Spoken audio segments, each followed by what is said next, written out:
of Connecticut are you from? I'm from Hamden/New Haven. What would you say your particular talent or gift is? My particular talent, you're looking at it right here. Gift of gab. I'm an MC. I host events. How did you get your start? I got my start in 2007 from my alma mater. Shout out to Tuskegee University, the Golden Tigers. Down there, I was hosting parties at clubs and events on campus, talent shows, fashion shows, dorm step shows. A lot of y'all don't know about seeing the dorm step. The biggest events, the homecoming concerts, which I've done 5 times in a row. You went to Tuskegee University, yes. And you graduated with a business administration degree, correct? Correct. Okay. 2011, yes. So do you plan on making hosting a future endeavor of yours? You looking to make that your career goal? If I could host every day, or if I could be on TV host, VJ, or radio personality, I really would. That's my ultimate goal. What would you say your inspiration or attraction was to hosting? My inspiration would probably be like the host of 106 in Park, definitely comedians. And my attraction is just that having the power or the ability to make someone smile or laugh or enhance you having a good time at an event. So your name is Avery, correct? Yes. Where did the name Slay come from? What's the meaning behind it? Shout out to my friend from high school, Terrell Nicholson. Everybody knows him around town as T-Nick. He started calling me A-Slay. Everybody knows the popular DJ K-Slay. And I never used it in high school until I got to college. And then I just started going by Slay in college. And then once I came home, I was just like, you know what? I might as well just keep using this name. Some people don't even know that my name is Avery. They just know me as Slay. So would you consider Slay Washington to be an alter ego, so to speak? Or is Avery, Slay, Omega Sci-Fi Man all the same person? It's definitely a lot of different alter egos. Avery is the person that goes to work every day. Avery is the person that's chill. Avery is the one that you could bring to like your mother and father. As far as like Slay is concerned, Slay is the wild person. Slay is that Sasha Fierce, how she does her thing or whatever, when I get on stage, that person just turns on. Is the turban, is that Slay? Is that Avery? The turban is both. My grandmother and my grandfather just passed in back-to-back months at like the top of this year. But in 2012, my grandmother, I saw her, she was wearing a gray turban. And I just thought it was like the coolest thing, the waviest thing ever. I was like, you know what?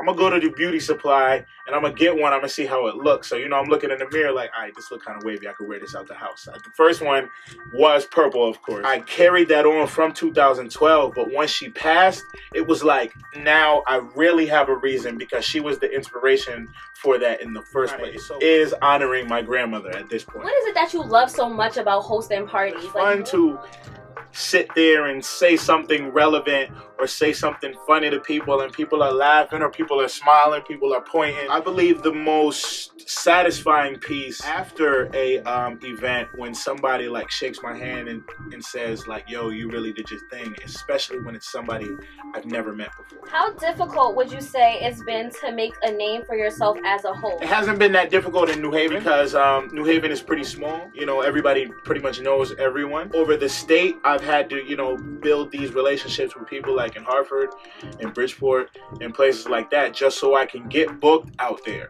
And, even when I do get booked out there, everybody doesn't know who I am because I'm only getting booked through that one person.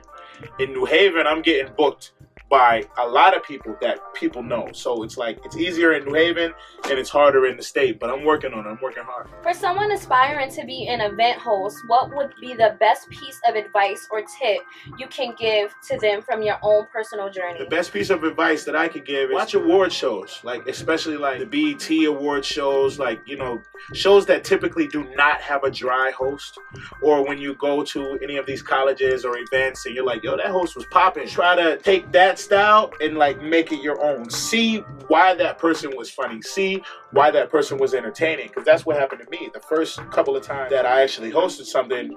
Matter of fact, it might have been exactly like 2 times. I was whack. And then, I just started watching people taking notes. Shout out to Big E. When I was in college, I used to come home a lot and he would be rocking the clubs. And, nobody knew who I was.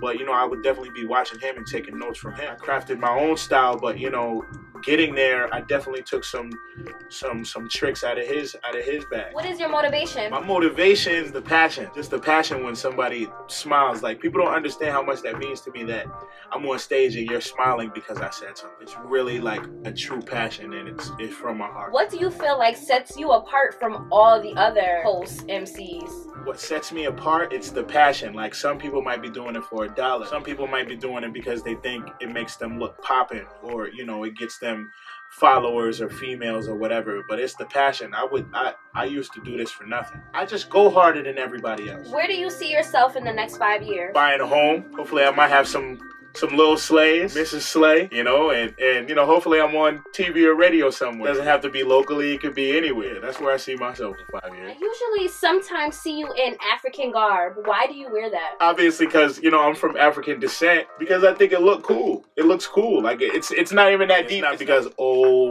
the ancestors used to wear this. So, nah, it's just that I know I'm from African descent. I respect those people. I respect my ancestors. And I just think it looks cool. I think everybody should be wearing, you know, dashikis and the kufis and everything. No disrespect to anybody that is offended by any of the hats I wear, especially coupled up with as long as my beard is. No disrespect. Who is Slay Washington? Slay Washington, host extraordinaire, is an awesome person. You should book him for your next couple of events. Not just your next event, your next couple of events. I am the real deal when it comes to hosting, because it's from my heart and I have a passion to do this. Tell me about your neck piece.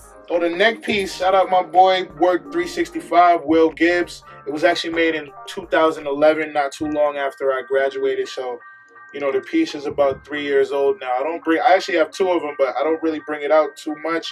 But this is actually the Slay Washington logo. It's become that in 2014. I was looking for a logo that was going to be easy to recognize, and I realized, you know, how much attention I was getting with this piece. So this is the logo. So when you see it on flyers, it is the official logo. You can get in touch with Slay Washington on Instagram and Twitter at Slay Washington. No funny spellings, no underscores. Phone number 203-640-1465, or you can email me at slaywashington@gmail.com. Shout out to Who's Who Connecticut. This has been Slay Washington. If you're not on Who's Who Connecticut, especially coming out of New Haven, we just don't know who you are, man. Peace.